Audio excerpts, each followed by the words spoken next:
Salut les gars, c'est Saofrey et aujourd'hui on s'attaque à du lourd chez Doki Doki Edition qui n'est d'autre que Mushoku Tensei.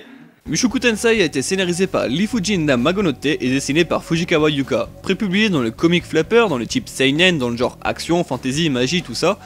Le tome 1 est sorti le 7 juin 2017 en France via la maison d'édition Doki Doki pour un prix de 7,50€. Et au Japon, on compte un total de 6 volumes pour le moment et la série est toujours en cours.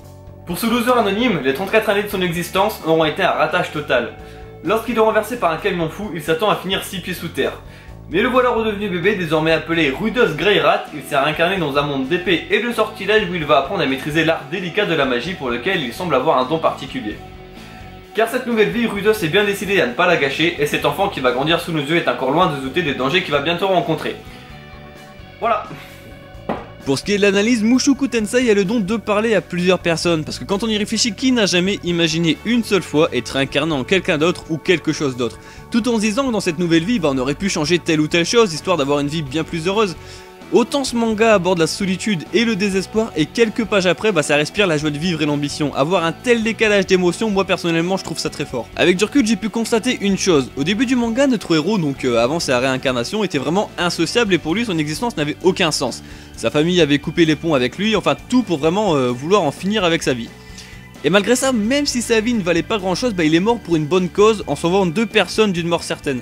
Alors même si sa vie n'a pas été à la hauteur de ses espérances, sa mort quant à elle est digne de respect. Par la suite, Rudos compte bien devenir meilleur dans sa nouvelle vie en maniant l'épée et les sortilèges de magie pour devenir quelqu'un de bien.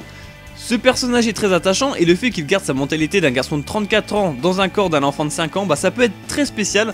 Mais c'est super bien dosé et une touche d'humour dans ce genre de manga c'est vraiment très important. Ce manga, je l'ai dévoré, chaque passage est bien détaillé, on n'est jamais largué dans l'histoire, même que ce soit par rapport au niveau des sortilèges de magie ou même de certains flashbacks qui arrivent de temps en temps.